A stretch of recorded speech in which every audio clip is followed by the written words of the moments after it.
안녕하세요. 김태훈 목사입니다. 빵집 목사의 뚜벅뚜벅 메시지.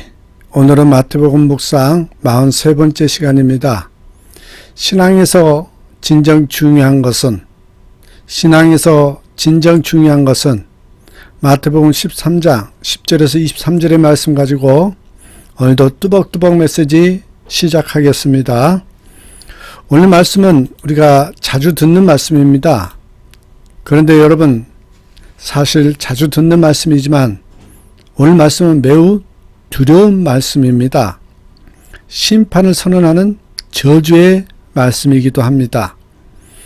예수님 주위로 사람들이 모여들었습니다. 그 모인 사람들에게 예수님은 정말 놀라운 말씀을, 아무리 봐도 이해가 되지 않는 말씀을 하십니다. 그 말씀이 바로 오늘 본문의 네 가지 밭에 대한 말씀인데요. 어제는 네 가지 밭에 대한 정의를 이야기했다면 오늘은 네 가지 밭에 대한 설명을 하는 내용입니다. 자, 여기에서 두 가지 주시는 메시지가 있어요. 첫 번째입니다. 씨앗이 문제가 아니라 밭이 문제다. 씨앗이 문제가 아니라 밭이 문제다. 이 메시지입니다. 먼저 예수님이 강조하시는 말씀이요, 씨앗에 대한 것인데요. 분명히 말씀을 드리지만 씨앗에는 전혀 문제가 없습니다. 복음 그 자체에 문제가 있다는 말은 들어본 적이 없습니다. 문제가 있다면 씨앗이 뿌려지는 우리의 마음에 문제가 있다라는 것입니다. 오늘 우리 마음밭은 어떤 밭입니까? 딱딱하게 굳어진 길가밭 같고 또한 그런 교만한 마음은 아닌지요? 뿌리 내릴 수 없는 돌밭은 아닙니까? 온갖 염려와 유혹에 사로잡힌 가시떨기밭은 또한 아닌지요? 한번 우리 마음밭을 한번 점검해 보셨으면 좋겠어요. 여러분 옆에 써 있습니다만은 왜 동방교회가 멸망했는가라는 책자가 있습니다. 왜 동방교회가 멸망했는가? 동방교회는 오늘날 터키에 있거든요. 그 터키에 계시록에 나타난 아시아 7교회가 있습니다. 안디옥, 에베소, 서머나, 버가모, 두아디라, 사데, 빌라델비아, 라오디게아. 이런 아름다운 교회들이 모두 터키에 있었습니다. 그런데 회교도들이 들어와서 다스리면서 이들로부터 하나님의 말씀을 빼앗아 갔습니다. 하나님의 말씀을 빼앗아 갔습니다. 그 결과 그렇게 아름다웠던 교회들이, 그리고 그 교회가 있던 도시들이 망하고 말았다는 것입니다. 반대로 여러분, 1949년 중국의 기독교 신도수가 84만 명이었습니다.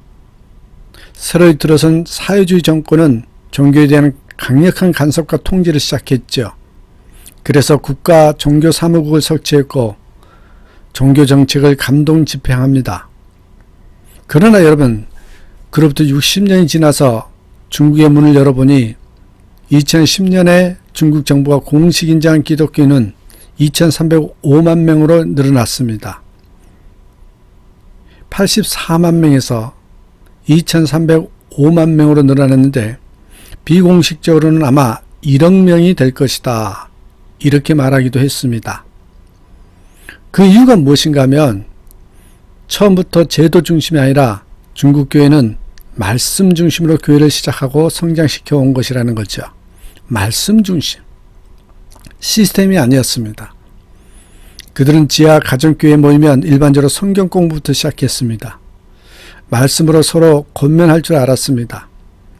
중국 지하교회 교인들은 말씀을 듣기 위해서 며칠을 투자합니다. 30분 설교하시던 한국 목사님들이 혼이 나기도 하죠. 저도 중국에 여러 번 갔습니다만 요 가정교회 복음을 전할 때 제발 좀 길게 해달라고 그렇게 말씀을 하십니다. 이 중국 교회는 말씀에 대한 간절함이 있는 교회입니다. 여러분, 말씀이 열매를 맺는 교회와 말씀이 열매 맺지 못한 교회는 천국과 지옥의 차이입니다. 이 씨앗은 말씀입니다. 씨앗은 문제가 없다는 것이죠. 그러면 두 번째는 마음밭에 대한 이야기를 하세요. 첫 번째는 씨앗에 대해서, 두 번째는 마음밭에 대해서. 여러분 그렇지 않습니까? 이 모든 사람이 복을 받기를 원합니다. 더러는 좋은 땅에 떨어짐에 어떤 것은 100배, 어떤 것은 60배, 어떤 것은 30배의 결실을 하였느니라 라고 말씀합니다. 우리는 다 이런 주인공이 되고 싶어 하지요. 그런데 우리 예수님께서 무서운 말씀을 하십니다. 여러분 10절 한번 보실래요? 10절. 제자들이 예수께 나와 이르되 어찌하여 그들에게 비유로 말씀하시나이까? 그렇게 물으니까 뭐라고 대답해요? 11절. 대답하여 이르시되 천국의 비밀을 아는 것이 너희에게는 허락되었으나 그들에게는 아니 되었나니. 왜 비유로 말씀하신다고요? 천국의 비밀을 아는 것이 그들에게 허락되지 않았기 때문이랍니다. 놀랍고 두려운 말씀입니다. 여러분 지금 예수님의 말씀을 듣고 있는 사람들이 누군지 아십니까? 여러분 예수님의 말씀을 듣고 있는 사람들이 1절 2절을 보시면 그날 예수께서 집에서 나가사 바닷가에 앉으심에 큰 무리가 그에게로 모여들거늘. 여러분 이방인들이나 로마인들이 아니라 이스라엘 사람들입니다. 이스라엘 사람. 그런데 지금 예수님 곁으로 와서 비유 말씀을 듣는 이 사람들은 천국의 비밀을 아는 것이 허락되지 않는 사람들, 다 지옥 갈 사람들, 혹시라도 이 사람들이 천국에 들어가게 될까봐 비유로 말씀하신다고 합니다. 여러분 예수님께서 또 말씀하시죠. 12절 보실래요? 무릇 있는 자는 받아 넉넉하게 되되 없는 자는 그 있는 것도 빼앗기리라. 이 사람들은 없는 자요 그 있는 것도 빼앗기게 될 운명이라는 것입니다. 13절 보시겠습니다. 문제는 13절이에요. 13절에 뭐라고 기록되어 있습니까? 그러므로 내가 그들에게 비유로 말하는 것은 그들이 보아도 보지 못하며 들어도 듣지 못하며 깨닫지 못함이니라.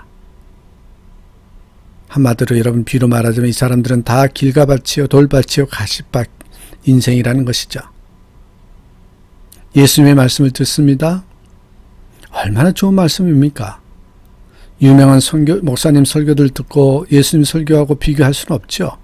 아무리 유명한 목사님이라도 예수님 설교하고 비교할 수 없습니다. 완벽한 말씀, 하나님의 음성을 직접 듣는 행운아들이 바로 이 사람들입니다. 여러분 예수님께 직접적인 말씀을 들었단 말입니다. 그런데 한 사람도 천국 못 갑니다. 다 지옥 간답니다. 왜냐하면 그 마음이 길가밭이요 돌밭이요 가시밭이라서 그렇습니다. 여러분 예수님께서 하시는 말씀을 들어보십시오. 13절에 아까 이야기했던 것처럼 그러므로 내가 그들에게 비유로 말하는 것은 그들이 보아도 보지 못하며 들어도 듣지 못하며 깨닫지 못함이라. 가만히 역사를 보면 소돔과 고모라 사람들의 마음이 그랬습니다. 소돔과 고모라 사람들은 그 마음을 타락할 대로 타락해서 강팍할 대로 강팍해져서 여러분 롯의 집에 찾아온 외부 사람과 남색하고자 온 성의 남자들이 모여들었다고 했잖아요. 롯의 사이들도 장인의 경고를 농담으로 여겼다고 했습니다. 저들은 완전히 길가밭의 마음을 가진 사람들로서 결국 그날 밤에 유황불로 멸망을 당합니다. 하지만 말씀을 들었을 때 니느웨 사람들처럼 진심으로 회개한 사람들도 있었습니다. 그들은 요나 선지자들의 전도를 듣고 온 성읍이 다 눈물로 회개합니다. 하나님께서는 뜻을 돌이켜 그들을 용서하지요. 여러분 고넬료라는 사람의 경우도 있습니다. 사도행전 10장 33절에 보면 내가 곧 당신에게 사람을 보냈더니 오셨으니 잘 하였나이다. 이제 우리는 주께서 당신에게 명하신 모든 것을 듣고자 하여 다 하나님 앞에 있나이다 라고 했습니다.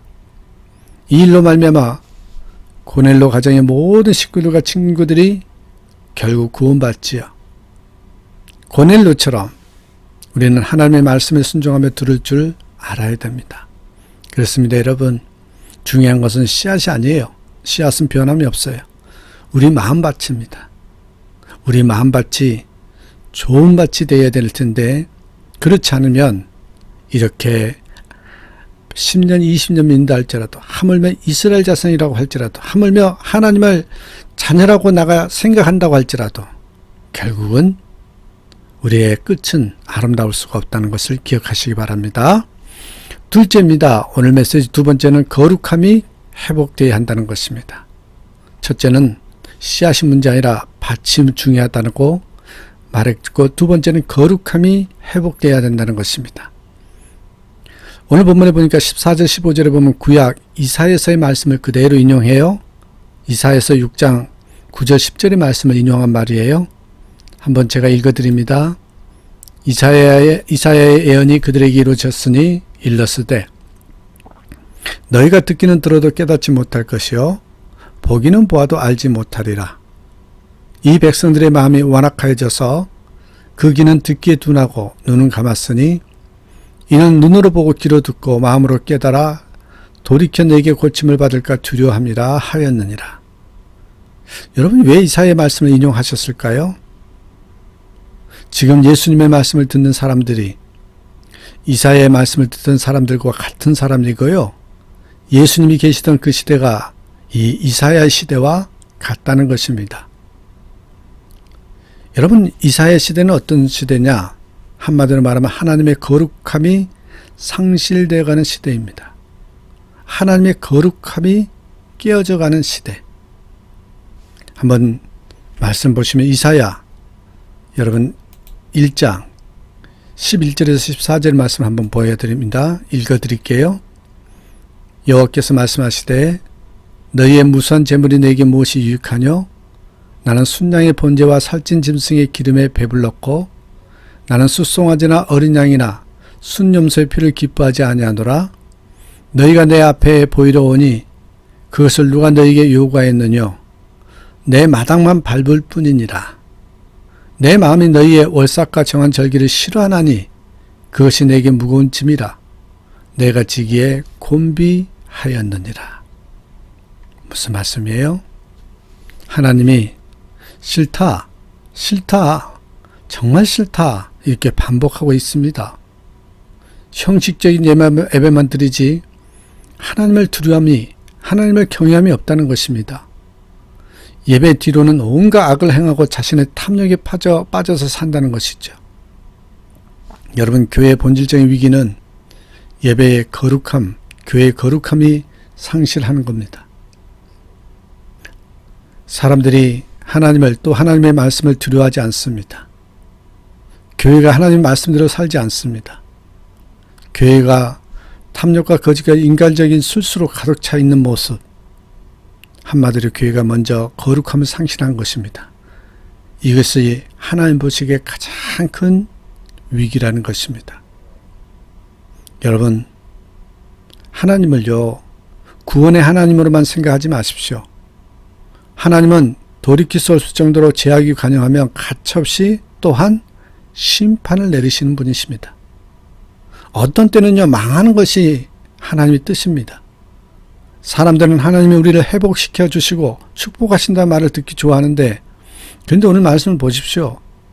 예수님께서 이 네 가지 밭의 비유를 왜 말씀하십니까? 그 시대 사람들을 심판하시겠다는 것입니다. 예수님 시대의 사람들이 이사야 시대의 사람들과 마음밭이 꼭 같다는 거예요. 실제로 35년쯤 지나서 로마의 티도 장군의 공격으로 돈 하나도 돌 위에 남지 않고 철저히 회파하고 이스라엘 역사는 지워졌잖아요. 700년 전 이사야 시대의 역사가 되풀이 되었습니다. 2000년이 지난 한국교회는 어떻습니까? 우시아 시대처럼 부강하고 잘 살지 않습니까? 세계 10위 안에 드는 나라입니다. 동시에 말할 수 없이 부패하고 또한 타락한 나라이기도 합니다. 특히 교회가 얼마나 타락했는지 모릅니다. 목회자의 성추문과 세습, 돈 문제, 교회 안의 권력싸움, 이런 것을 모르는 한국 사람들이 없습니다. 예수님이 한국교회, 한국 사회를 보시면 정말 비통한 심정으로 다시 한번 이 네 가지 씨앗의 비유를 말씀하시지 않을까요?